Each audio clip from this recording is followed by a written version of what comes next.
Good morning everyone. आज के इस वीडियो में हम लोग प्रेजेंट टेंस को कवर करने वाले हैं, जो कि हमारे बोर्ड एग्जाम के लिए बहुत ही ज़्यादा इंपॉर्टेंट है। प्रेजेंट टेंस में देखिए हम लोग का कौन कौन सा आता है टेंस। प्रेजेंट कंटिन्यूअस आता है, सेकंड आपका प्रेजेंट इंडिफिनिट आता है, प्रेजेंट परफेक्ट आता है और प्रेजेंट परफेक्ट कंटिन्यूअस आता है। बहुत ही ईजी रूल्स और एग्जाम्पल्स के साथ में आप लोगों को ये सारा कॉन्सेप्ट क्लियर करूँगा, जितना भी ये टेंस यहाँ पे दिख रहा है, और ये बहुत ही ज़्यादा इंपॉर्टेंट है। सबसे इंपॉर्टेंट बात मैं आप लोगों को बताना चाहूँगा, अगर आप लोगों को ये जितने भी टेंस यहाँ पे दिख रहे हैं अगर क्लियर नहीं होगा तो आप लोग ना ही तो क्वेश्चंस को समझ पाएंगे और ना ही टेंस को ट्रांसलेट कर पाएंगे और ना ही आंसर आप लिख पाएंगे। तो ये वीडियो बहुत ही ज़्यादा इंपॉर्टेंट होने वाला है। अगर मैं आप लोगों से बता दूं, अगर ये वीडियो आप लोग पूरा वॉच करते हैं, 100% गारंटी के साथ बोलता हूँ कि आप लोगों का जितना भी कॉन्सेप्ट है ये सारा क्लियर हो जाएगा। सबसे पहले हम लोग प्रेजेंट कंटिन्यूअस से स्टार्ट करते हैं।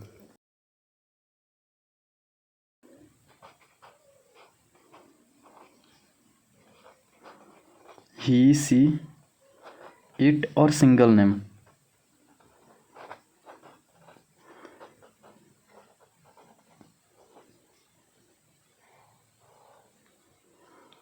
ही, सी, इट और सिंगल नेम के साथ हम लोग इज का यूज करते हैं।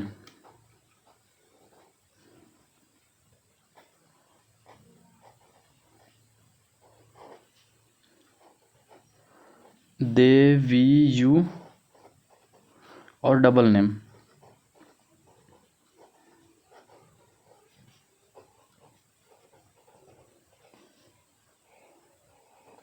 इसके साथ हम लोग आर का यूज करते हैं।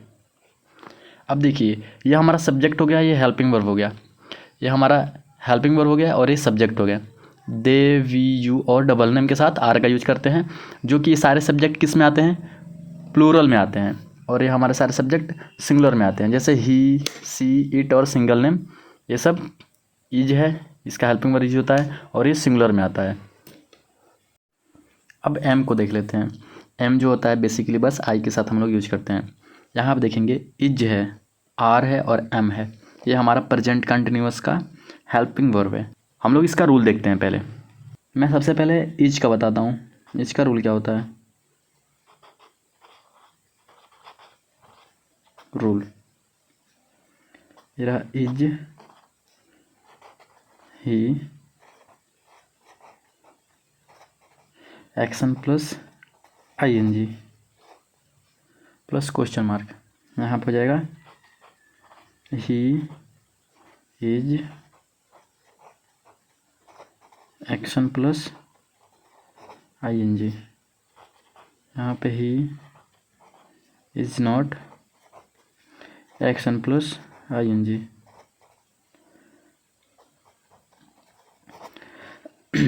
अब आप लोग यहाँ पे सोचेंगे कि मैं एक्शन क्या लिखाऊं।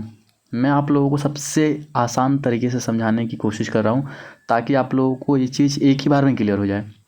देखिए, हमको इतना पता है, जब हमारा सब्जेक्ट सिंगुलर होता है और जब बात रहा है रही की आती है, तो वहाँ पे हम लोग इज का यूज करते हैं, अगर सब्जेक्ट सिंगुलर है तो। अगर सब्जेक्ट प्लूरल है तो हम लोग आर का यूज करते हैं, ठीक है। एक्शन की बात रही तो एक्शन, जैसे कि मैं एग्जांपल बोल रहा हूँ, क्या तुम खेल रहे हो, क्या तुम खेल रहे हो, यानी खेलना क्या हो गया, हमारा एक्शन हो गया। आपके द्वारा जो क्रिया की जा रही है उसको हम लोग क्या बोलते हैं, एक्शन बोलते हैं। जैसे कि क्या तुम खेल रहे हो, आर यू प्लेइंग। प्लेइंग में ING हमारा लग जाएगा तो क्या हो जाएगा, प्ले का प्लेइंग हो जाएगा। क्या तुम खेल रहे हो, यहाँ पे तुम क्या होता है, मैं बताया हूँ पीछे ना, यू के साथ जो होता है आर का यूज करते हैं। जो यू सब्जेक्ट होता है हमारा प्लूरल होता है। तो क्या तुम खेल रहे हो, आर यू प्लेइंग। अब आप बोलेंगे उसका पॉजिटिव, मैं खेल रहा हूँ, आई एम प्लेइंग। नेगेटिव क्या बोलेंगे, मैं नहीं खेल रहा हूँ, आई एम नॉट प्लेइंग। तो ये इसके लिए बनाया हूँ, ताकि एक चीज़ आप 3 बार ट्रांसलेट कर सकें, एक सेंटेंस को आप लोग 3 बार ट्रांसलेट कर सकें। इससे ये होगा कि आपका ये पॉजिटिव होता है और अफर्मेटिव होता है, इंटरोगेटिव, तीनों एक साथ हो जाएगा। किधर से भी पूछे एग्जाम में, आप लोग इजीली लिख लेंगे। तो यहाँ पे मैं एग्जाम्पल एक बताता हूँ। सबसे पहले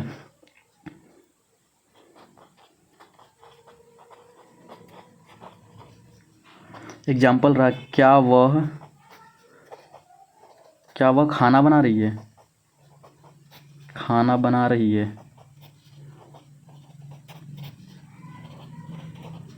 क्वेश्चन मार्क। क्या वह खाना बना रही है, तो इसका ट्रांसलेट क्या होगा। पहले तो हम लोग देखेंगे सिंगुलर है सब्जेक्ट, वह क्या है, लड़का है कि लड़की है, लड़की है।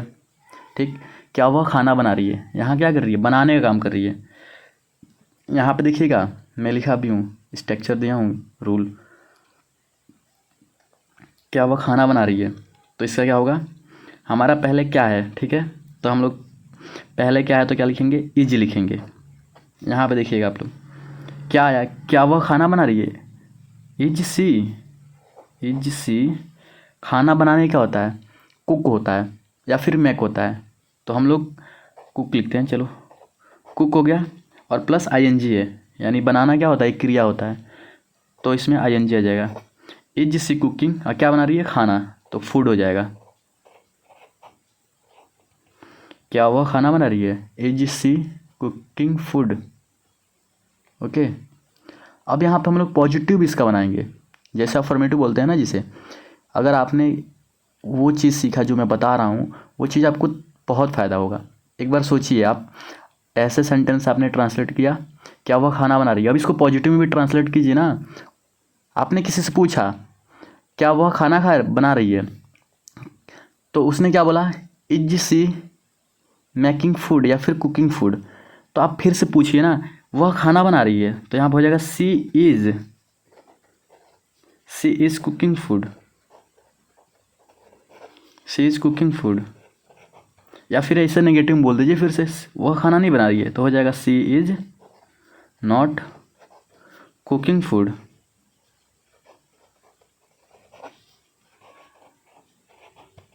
ठीक है, तो ये 3 बनाने से आपका कॉन्सेप्ट सारा क्लियर होते चलेगा, समझ रहे हैं। अब हम लोग देखते हैं एक प्लूरल पे, प्लूरल वाला एग्जाम्पल हम लोग देखते हैं। सेकंड एग्जाम्पल रहा जो कि हमारा है प्लूरल सब्जेक्ट के साथ।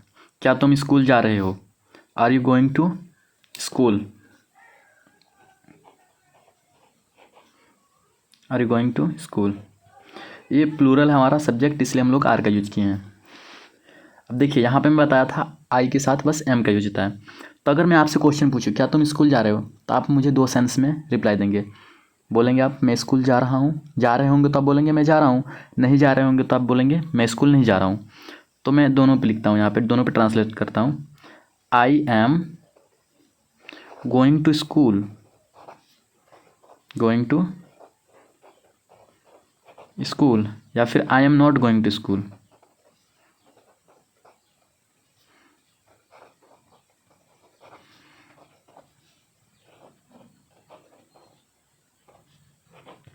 इससे ये होगा कि आपको लर्निंग थोड़ा ज़्यादा मिलेगी, और क्या बोलते हैं, आपका कॉन्सेप्ट क्लियर होगा, समझ रहे हैं। तो आप तीनों तरीके से सीख जाएंगे, प्रश्नवाचक और फिर से ये जो अफर्मेटिव होता है अफर्मेटिव, और फिर से नेगेटिव, तीनों सीख जाएंगे। अब हम लोग चलते हैं प्रेजेंट इंडेफिनिट पे। ये रहा प्रेजेंट इंडेफिनिट, जिसका हेल्पिंग वर्ब होता है डू डज, और जो वाक्य के अंत में ता है, ती हो, ते हो इत्यादि शब्द आता है, वो हमारा प्रेजेंट इंडेफिनिट टेंस होता है। मैं इसलिए सारा एक ही बार उतार लिया हूँ ताकि आप लोगों को समझाने में टाइम वेस्ट ना हो ज़्यादा। ठीक है, हम लोग टाइम वेस्ट भी नहीं करना चाहते हैं। वैसे डज, ही सी इट और सिंगल नेम के साथ डज का यूज करते हैं, यानी सिंगुलर के साथ, और दे वी यू और डबल नेम के साथ डू का। ठीक है, यहाँ पे रूल समझ लेते हैं। Does, does he action plus yes या ई एस। आप लोग यहाँ पे ध्यान देंगे, मैंने रेड पेन से बास्केट बना के कवर किया है। ही एक्शन प्लस यस या ई एस, आई मीन यहाँ पे जो एक्शन होता है ना उसमें यस या फिर ई एस हम लोग ऐड करते हैं। ध्यान दीजिएगा यहाँ पे फिर से, he does not action, do का रूल देखते हैं। Rule, do you action, I do not action. मैं इन दोनों पे एग्जाम्पल बना के आप लोगों को दिखाता हूँ और इसका भी यूज बताता हूँ, यस और ई एस का। एग्जाम्पल, क्या वह दौड़ती है, यानी सिंगुलर है क्योंकि एक सिंगल लड़की है यहाँ पे। क्या वह दौड़ती है, तो यहाँ पे क्या यूज करेंगे, यहाँ पे ता है ती है तो डज का यूज करेंगे। Does she run, question mark, does she run. क्या से है तो हम लोग पहले डज लगाएंगे, उसके बाद से सब्जेक्ट वह है तो लड़की, और उसके बाद सेक्शन हमारा है रन। डज सी रन, क्या वह दौड़ती है। अब हम लोग नीचे लिखेंगे वह दौड़ती है, तो हो जाएगा सी रन, रन होगा। आप लोगों को याद होगा मैं वहाँ पे लिखवाया था एस और ई एस, एक्शन में लिखवाया था प्लस करके यस या ई एस। तो हम लोग का एक्शन में क्या रहेगा, ये एक्शन है ना रन, तो इसमें यस या फिर ई एस, तो हम लोग यहाँ पे बस यस लगाएंगे। सी रन्स, सी रन्स वो दौड़ती है। यहाँ पे she does not run, she does not run. यहाँ पे क्या तुम अंग्रेजी बोलते हो, तो हमारा यू जो है तुम है, यानी हमारा यू ये प्लूरल है, ठीक है। तो यहाँ पे हम लोग प्लूरल के लिए डू लगाएंगे। यहाँ पे सेंटेंस देखेंगे कौन सा है, रहा है रही है तो ई से मार लेगा, और ता है ती है ते हो तो डू डज लगता है। अब सब्जेक्ट हम लोग पकड़ेंगे कौन सा है, सिंगुलर है या प्लूरल है। प्लूरल होगा तो डू लगाएंगे, सिंगुलर होगा तो डज लगाएंगे। तो यहाँ पे हमारा सब्जेक्ट है प्लूरल, तो यहाँ पे लगेगा do. Do you speak English, do you speak English question mark, ठीक है। I speak English, I speak English. I do not speak English, I do not speak English.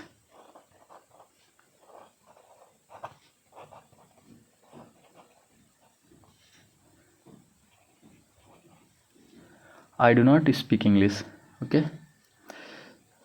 अब हम लोग चलते हैं प्रेजेंट परफेक्ट पढ़ने। प्रेजेंट परफेक्ट जो वाक्य के अंत में चुका हो, चुकी हो या फिर चुके हो इत्यादि शब्द आवे तो हमारा प्रेजेंट परफेक्ट टेंस होता है। इसका हेल्पिंग वर्ब क्या होता है, हैज और हैव। हैज हमारा बेसिकली ही, सी, इट और सिंगल नेम के साथ यूज होता है, और हैव जो होता है दे, वी, यू और डबल नेम के साथ यूज होता है। हैव हमारा प्लूरल होता है और हैज हमारा सिंगुलर होता है। यहाँ पे मैं रूल बताया हूँ, रूल से समझेंगे। Has he action plus third form, he has action plus third form, he has not action plus third form. हम लोग के एक्शन में जो होता है ना ये थर्ड फॉर्म होता है, फर्स्ट फॉर्म और सेकंड फॉर्म नहीं होता है। ये हमारा प्रेजेंट परफेक्ट जो कि काम कंप्लीट हो चुका है तो उसके एक्शन में हम लोग थर्ड फॉर्म का यूज करते हैं। मैं एग्जांपल में आप लोगों को बता रहा हूँ, पहले उससे पहले हैव को देख लेते हैं। तो हमारा हैज जो होता है सिंगुलर सब्जेक्ट के साथ यूज होता है, और हैव हमारा प्लूरल सब्जेक्ट के साथ यूज होता है। देखिए दे, दे मतलब वे लोग। Have they action plus third form, they have action plus third form, they have not action plus third form. Example देखते हैं। क्या वह स्कूल जा चुका है, यानी ये काम कंप्लीट हो चुका है। हमारा सब्जेक्ट सिंगुलर है तो इस पर हम लोग कौन सा हेल्पिंग वर्ब यूज करेंगे, हैज का। क्या से पहले सेंटेंस है तो क्या रहेगा, हैज ही। स्कूल जाना क्या होता है, गो, और हमारा सब जो एक्शन है उसमें कौन सा फॉर्म लगेगा, थर्ड फॉर्म। तो गो, वेंट और गॉन होता है थर्ड फॉर्म, ठीक है। गो फर्स्ट फॉर्म होता है, वेंट सेकंड फॉर्म होता है और गॉन थर्ड फॉर्म होता है। तो has he gone, gone to school. यहाँ पर होगा he has gone to school, he has not gone to school, okay. क्या वे खाना खा चुके हैं, यानी ये सेंटेंस हमारा प्लूरल है, काम कंप्लीट हो चुका है लेकिन सब्जेक्ट हमारा प्लूरल है तो यहाँ पे हैव का यूज करेंगे। तो कैसे होगा, हैव, वे लोगों का होता है दे, हैव दे। इट होता है हमारा जो खाना खाने का होता है वो इट होता है, लेकिन यहाँ पे थर्ड फॉर्म लगा तो क्या हो जाएगा, ईटन हो जाएगा, eaten. Have they eaten food, क्या वे लोग खाना खा चुके हैं, हैव दे ईटन फूड, वे लोग खाना खा चुके हैं, दे हैव ईटन फूड। यहाँ पर होगा they have not eaten food, they have not eaten food, okay. अब हम लोग प्रेजेंट परफेक्ट कंटिन्यूअस पढ़ेंगे। Present perfect continuous. देखिए इसका थोड़ा सा रूल बड़ा है, बाकी ये बहुत ही ईजी है। देखिए हैज़ और हैव, बस यही चेंज होता है सब्जेक्ट के अकॉर्डिंग, बाकी सब कुछ सेम एक ही जैसा दोनों में है। जैसे देखिए यहाँ पे इसका रूल है have he been action plus ING plus since या फॉर। मैं आप लोगों को ये समझाता हूँ सिंस और फॉर क्या होता है। पहले इधर देख लेते हैं, he has been action plus ING plus since या for. He has been not action plus ING plus since या for. Have we been action plus ING plus since या for. We have been action plus ING plus since या for. We have been not action plus ING since या for. Example अब देखिए बहुत ही easy तरीके से मैं समझाता हूँ। क्या वह सुबह से खेल रही है। देखिए यहाँ पे क्या हुआ, सब्जेक्ट सिंगुलर हो गया हमारा। क्या वह सुबह से खेल रही है। एक चीज़ और नोटिस कीजिएगा, क्या वह सुबह से खेल रही है। अगर सुबह से आए, सुबह की बात आए या फिर दोपहर की या फिर शाम से, तो यहाँ पर हम लोग सिंस लगाएंगे। क्या लगाएंगे, सिंस लगाएंगे। अगर घंटे की बात हो, जैसे क्या वह 2 घंटे से खेल रही है, तो यहाँ वहाँ पर हम लोग क्या लगाएंगे, फॉर लगाएंगे। ठीक है, देखिए मैं बताता हूँ। क्या वह सुबह से खेल रही है, यानी ये सिंगुलर है, तो यहाँ पे हैज, हैज वह खेल रही है। देखिए has she bin, has she बिन, यहाँ आप देखिएगा, देखिए has she been action plus I N G. Action में हमारा आईएनजी रहेगा।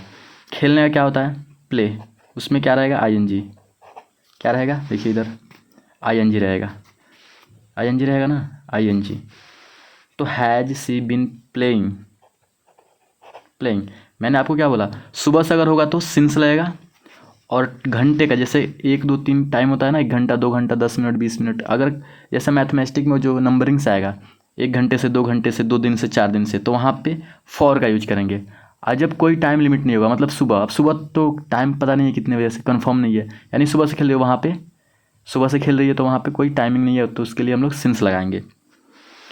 जहाँ पे नंबरिंग की बात आएगी, बस आप लोग इतना समझ लीजिए, 1 दिन आए, 2 साल आए, 5 साल आए, बस नंबर आ जाए 1 2 3 4 ऐसे, चाहे घंटे में आए, मिनट में आए, दिन में आए या फिर साल में आए, तो वहाँ पे हम लोग फॉर का यूज करते हैं। बाकी अगर कोई टाइमिंग फिक्स ना हो तो उसके लिए हम लोग सिंस का यूज करते हैं। Has she been playing since morning,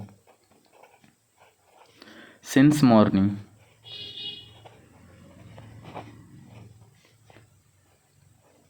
since morning.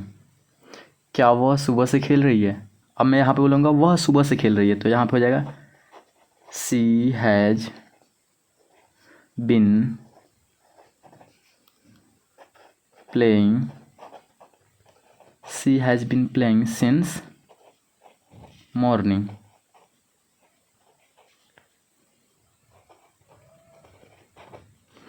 अब मैं यहाँ पे बोलूँगा वह सुबह से नहीं खेल रही है।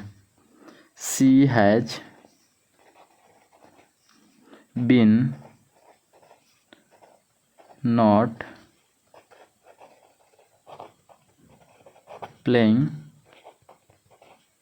सिंस मॉर्निंग, यानी वह सुबह से नहीं खेल रही है। ठीक है, सेम, बिल्कुल सेम सेम वैसा ही ये भी है, जो कि हमारा प्लूरल सब्जेक्ट के साथ बनेगा। क्या हम 2 घंटे से पढ़ रहे हैं। देखिएगा यहाँ पे नंबरिंग में आ गया, 2 आ गया ना, ये नंबरिंग में आ गया, ये नंबरिंग में काउंट होगा। तो इसका क्या होगा, क्या हम 2 घंटे से पढ़ रहे हैं। तो यहाँ पे सब्जेक्ट प्लूरल है, तो यहाँ पे हैव का यूज होगा, तो यहाँ पे हो जाएगा वी हैव वी विन। बाकी सारा फॉर्मेट वैसे ही रहेगा, आईएनजी वगैरह सब कुछ रहेगा, बस यहाँ पे 2 घंटा हो जाएगा तो यहाँ पे फॉर लग जाएगा। सब्जेक्ट अगर प्लूरल हो जाएगा तो हैव लग जाएगा, और सिंगुलर होगा तो हैज लग जाएगा। ठीक है, तो we have been study, study का क्या हो जाएगा, स्टडिंग हो जाएगा। Have been studying for 2 hour, 2 hour, 2 hours हो जाएगा। ठीक है, यहाँ पे क्वेश्चन मार्क हो जाएगा, have been studying for 2 hours. ठीक है, तो इधर फिर से हम लोग ट्रांसलेट करेंगे, जैसे कि क्या हम 2 घंटे से पढ़ रहे हैं, तो यहाँ पे हो जाएगा हम लोग 2 घंटे से पढ़ रहे हैं, तो हो जाएगा we have been studying for 2 hours.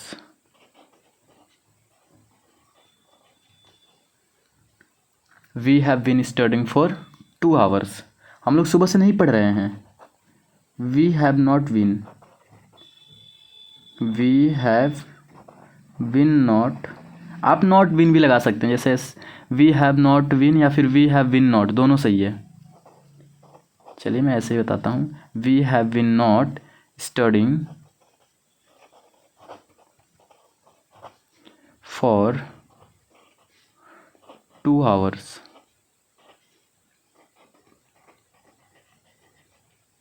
ठीक है, यहाँ पे देख लीजिएगा. कुछ मैं आप लोगों को सेंटेंसेस देता हूँ जो कि आप लोगों को ट्रांसलेट करके और कमेंट बॉक्स में कमेंट करना है. जिसका सही होगा मैं उसको हार्ट भेजूँगा. ओके. अगर आप लोगों को वीडियो थोड़ी सी भी हेल्पफुल लगी तो please like share and please मेरे चैनल को सब्सक्राइब कीजिए. ओके, तब तक के लिए बाय बाय. मिलते हैं नेक्स्ट वीडियो में.